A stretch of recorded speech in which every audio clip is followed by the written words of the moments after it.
dan malaikat yang memikul arsy Rabbmu pada hari itu jumlahnya 8. Lehernya dari telinga sampai ke bahu perjalanan 700 tahun perjalanan. Kemudian kakinya menembus lapisan bumi yang paling dasar dari 7 lapis bumi, kemudian badannya menjulang sampai menembus 7 lapis langit, sampai menembus kursi, sampai menembus air, kemudian bahunya memikul arsy Allah Subhanahu wa taala. Itu satu malaikat.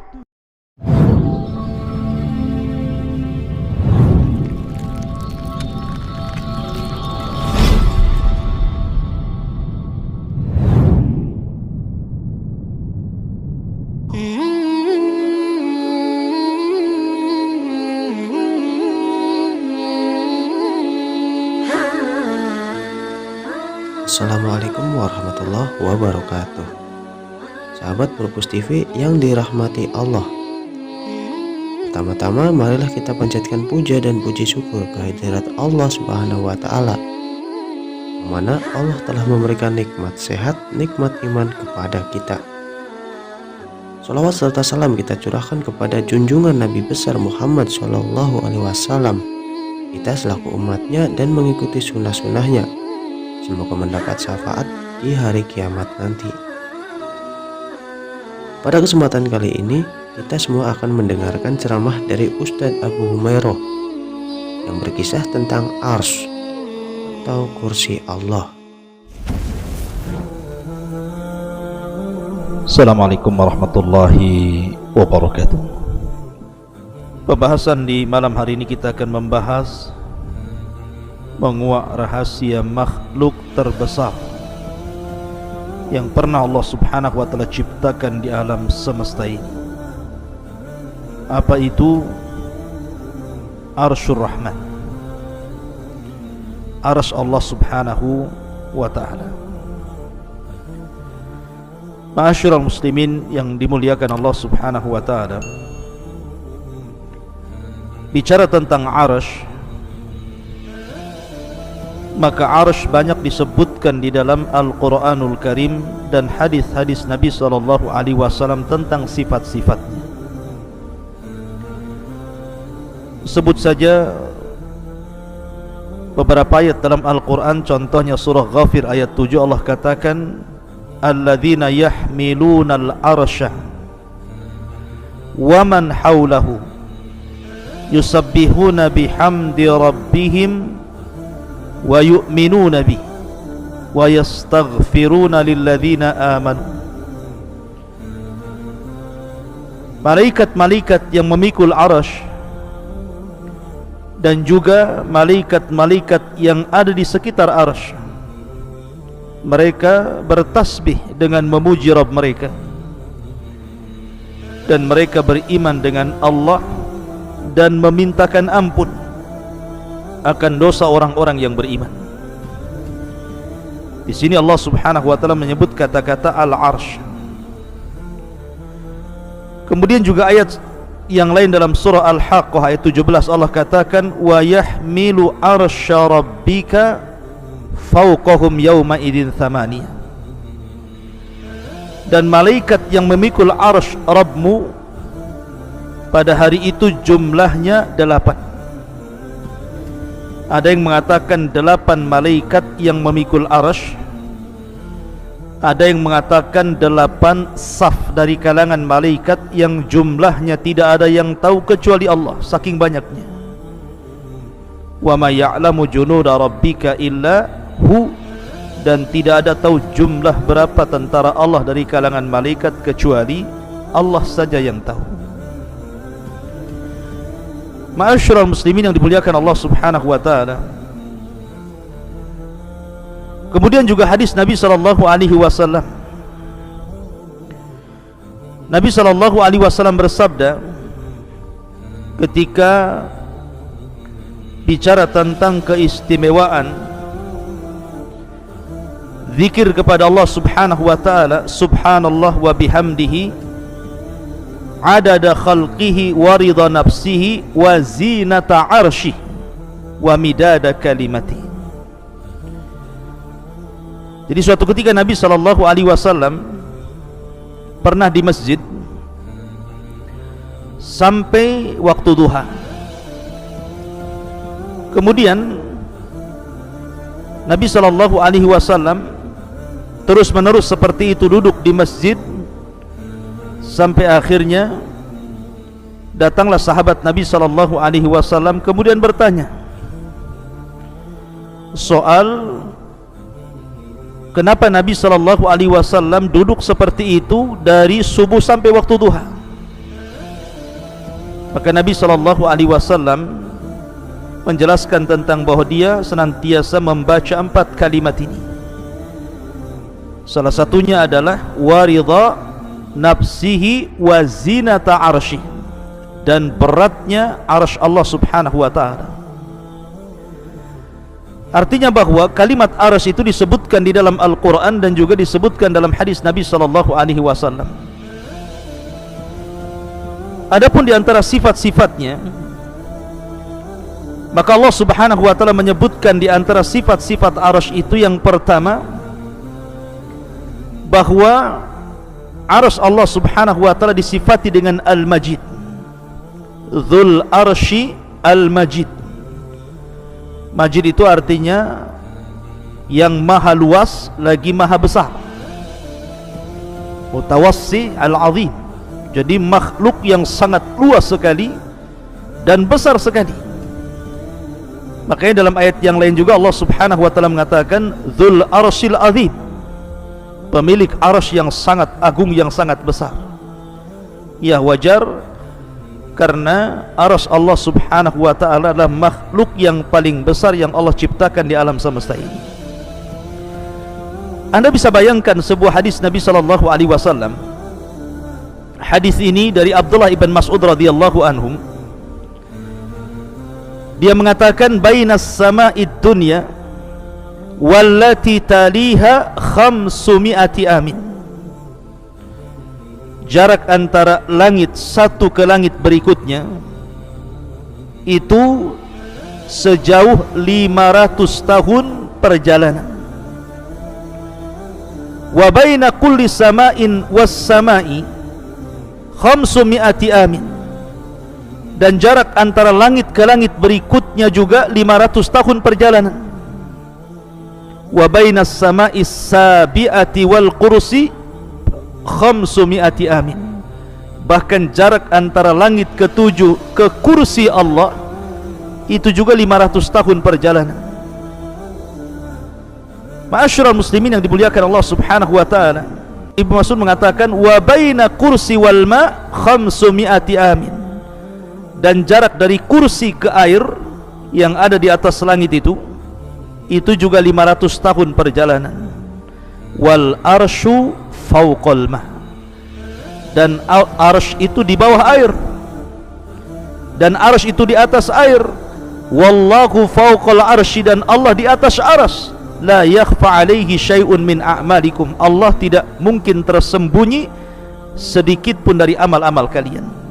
Coba perhatikan di sini. Jarak bumi ke langit itu,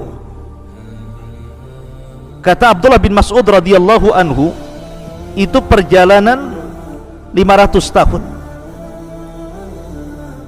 Tentu kalimat perjalanan 500 tahun ini sesuai dengan waqi', sesuai dengan apa yang kita rasakan hari ini. Coba Anda lihat bintang yang ada di langit itu. Apabila tidak sedang hujan ataupun awan tidak sedang hitam, tentu kita bisa lihat bintang itu. Sementara menurut ulama falak, satu bintang itu besarnya bisa ratusan kali bumi. Satu bintang itu besarnya bisa ratusan kali bumi. Sementara kita hanya melihat bintang itu kecil seperti kelereng. Artinya bahwa ketika Abdullah ibn Mas'ud radhiyallahu anhu mengatakan bahwa jarak antara bumi ke langit itu 500 tahun perjalanan, masuk di akal. Al-Imam Ibn Utsaimin rahimahullahu ta'ala ketika memberikan catatan kepada riwayat Abdullah ibn Mas'ud radhiyallahu anhu ini, memang perkataan ini adalah mauquf. Artinya ini perkataan sahabat Rasul sallallahu alaihi wasallam Akan tetapi ini kan perkara gaib. Mengukur jarak dari bumi ke langit pertama, dari langit pertama ke langit kedua, ketiga, keempat sampai ketujuh, dari langit ketujuh sampai ke kursi, dari kursi sampai ke air, dari air sampai ke arasy. Ini kan perkara gaib. Tidak ada yang tahu kecuali Allah Subhanahu wa taala. Dan Abdullah ibn Mas'ud radhiyallahu an tidak dikenal seperti Abdullah bin Abbas suka meriwayatkan dari Israiliyat. Abdullah ibn Mas'ud itu tidak. Dia tidak dikenal suka mengambil dari riwayat Israiliyat, sehingga pertama ini perkara gaib, yang kedua Abdullah bin Mas'ud tidak terkenal mengambil dari kisah Israiliyat, maka Syekh Utsaimin menghukumi bahwa perkataan Ibnu Mas'ud itu ala hukmir raf'ihi, artinya marfu sampai kepada Nabi sallallahu alaihi wasallam. Lihat bagaimana jaraknya. Langit pertama ke kedua 500 tahun perjalanan, kedua ke ketiga 500 tahun perjalanan, ketiga ke empat 500 tahun perjalanan, begitu juga sampai ke tujuh. Berarti arsy Allah Subhanahu wa ta'ala itu tinggi sekali, karena di atas air. Bumi 7 lapis langit, kursi, air, arsy, dan tidak ada makhluk setelah Allah yang paling tinggi kecuali arsy Allah Subhanahu wa ta'ala. Adapun besarnya, maka Nabi sallallahu alaihi wasallam dalam hadis Abu Dzar Al-Ghifari radhiyallahu an, dia pernah berkata, qultu ya Rasulullah, aku katakan ya Rasulullah, ayyuma anzala alaika a'zam, surat apa yang turun kepadamu yang paling mulia dalam Al-Quran ini? Maka Nabi SAW mengatakan ayatul kursi, ayat kursi. Kemudian ya Abu Dzar, mas samawatu sab'u ma'al kursi illa kahalaqati mulqatin bi ardi falatin wa fadlul arsy alal kursi ka fadlil falati alal halaqati. Ya Abu Dzar, sesungguhnya 7 lapis langit ini bila dibandingkan dengan kursi Allah, maka seperti cincin dilempar ke padang pasir. Jadi kalau seandainya kita bandingkan besarnya 7 lapis langit itu, yang satu langit saja, langit dunia terbentang dari barat ke timur, utara dan selatan, hampir tidak ada batas dan tidak ada tepinya.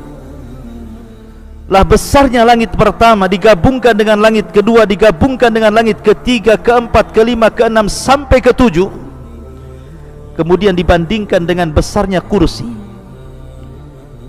maka Nabi SAW mengatakan 7 lapis langit itu ibarat cincin yang dilempar ke padang pasir, dan padang pasir itu kursinya Allah.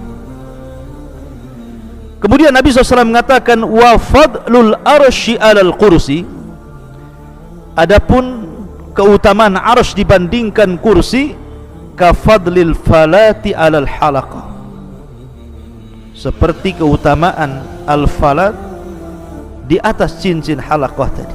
Artinya bahwa kalau seandainya kursi Allah Subhanahu wa ta'ala digabungkan dengan 7 lapis langit, kemudian dibandingkan dengan arsy Allah Subhanahu wa ta'ala, maka seperti cincin dilempar ke padang pasir, cincinnya itu kursinya dan 7 lapis langit, adapun padang pasir itu arsy Allah Subhanahu wa ta'ala.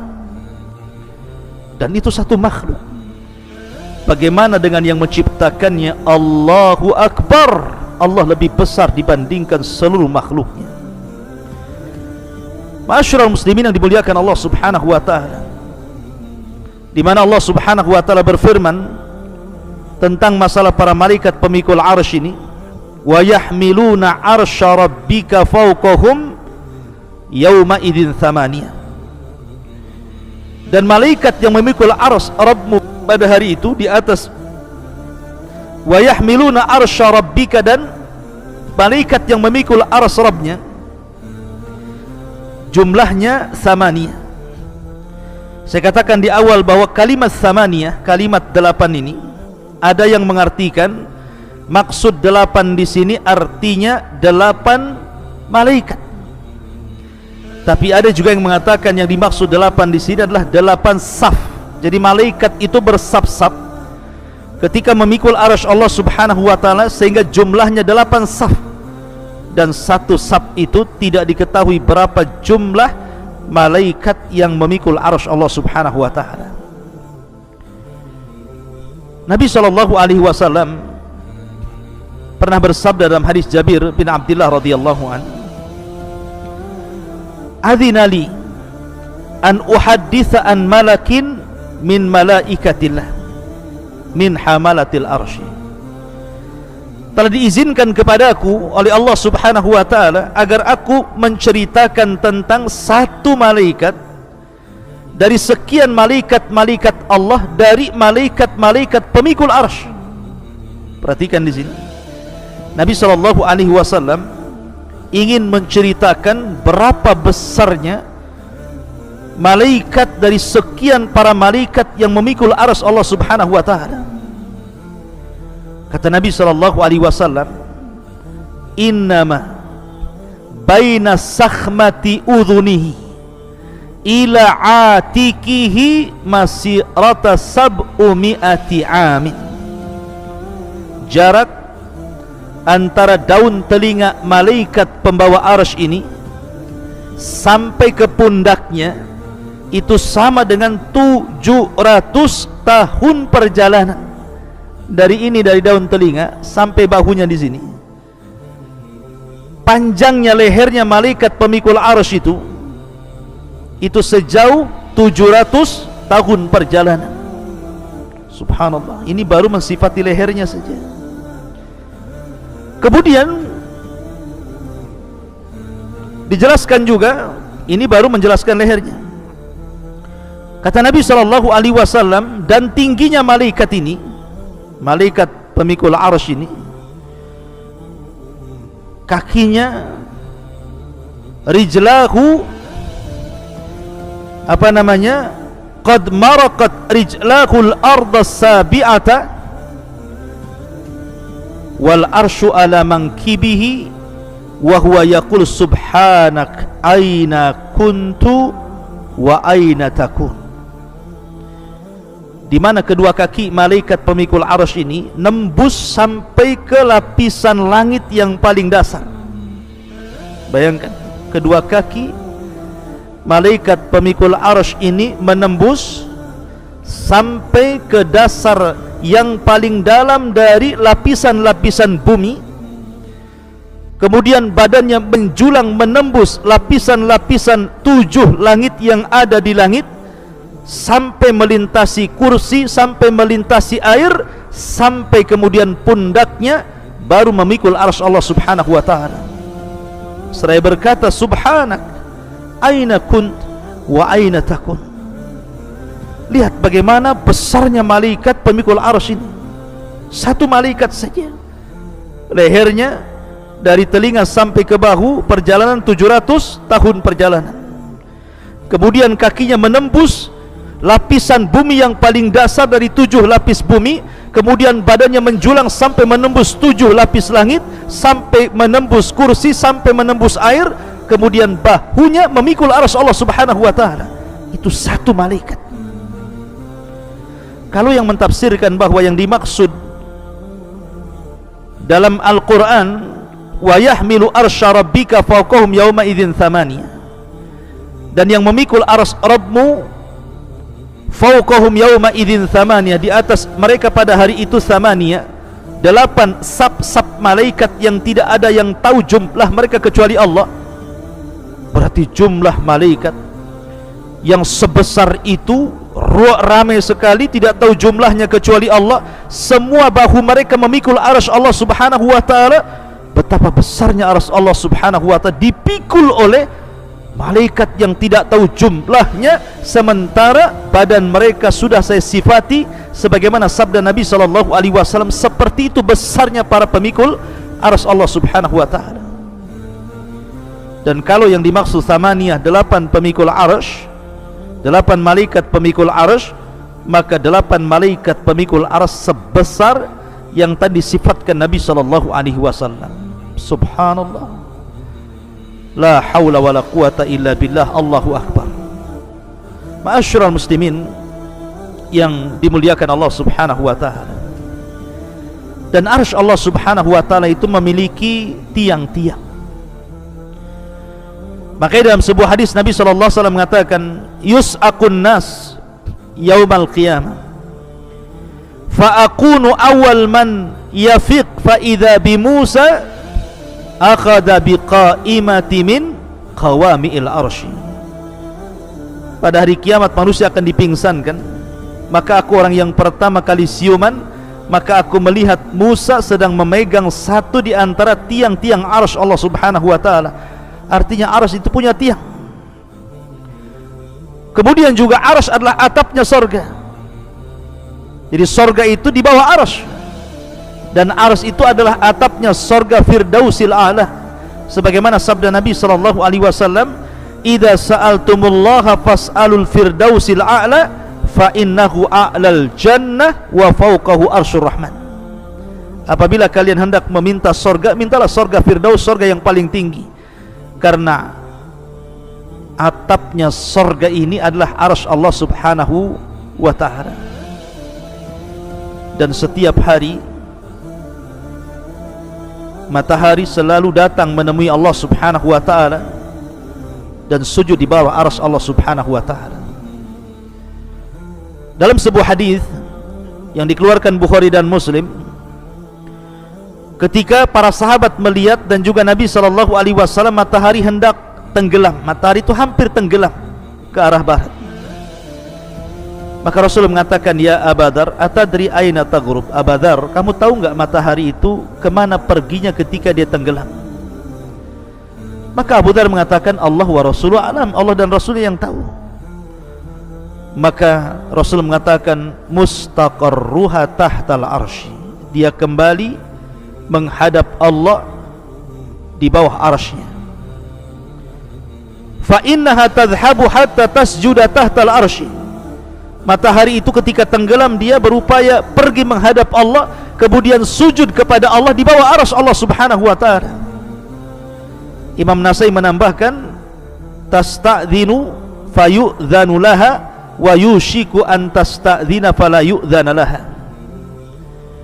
Maka dia pun meminta izin untuk terbit kembali, dan hampir-hampir tidak diizinkan untuk terbit kembali. Dalam riwayat hampir-hampir dia meminta izin terbit dari barat, tetapi Allah subhanahu wa ta'ala belum mengizinkannya, dan kelak pada hari kiamat akan mengizinkannya, di mana matahari akan terbit dari barat dan akan tenggelam ke arah timur. Dari sini menunjukkan bahwa matahari ini setiap tenggelam dia menghadap Allah, kemudian sujud di bawah arsy Allah subhanahu wa ta'ala.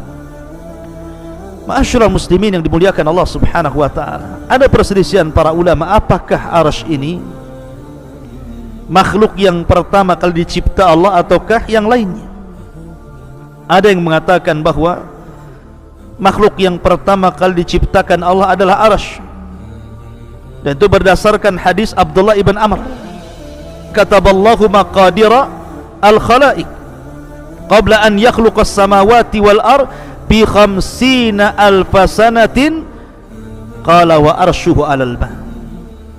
Allah subhanahu wa ta'ala mencatat takdir-takdir seluruh makhluk sebelum Allah ciptakan langit dan bumi 50.000 tahun, dan arsy Allah subhanahu wa ta'ala berada di air, berada di atas air. Ada juga yang mengatakan bahwa yang pertama kali diciptakan Allah adalah cahaya dan kegelapan, dan ini yang dikuatkan oleh Imam Ibnu Jarir. Ada juga yang mengatakan bahwa yang pertama kali diciptakanlah air. Ada juga yang mengatakan bahwa yang pertama kali diciptakan adalah al-qalam. Tetapi pendapat mayoritas para ulama, sebagaimana dinyatakan Syekhul Islam Ibnu Taimiyah rahimahullahu ta'ala, dan yang dikuatkan oleh Al-Imam Ibnu Hajar Al-Asqalani rahimahullahu ta'ala, bahwa yang pertama kali diciptakan Allah adalah arsy sebelum yang lainnya. Artinya arsy adalah ciptaan Allah yang pertama dan yang terbesar, dan arsy seolah-olah menjadi kubah seluruh makhluk yang diciptakan Allah setelahnya. Allahu Rabbi الإسلام ديني ومحمدا رسول الله.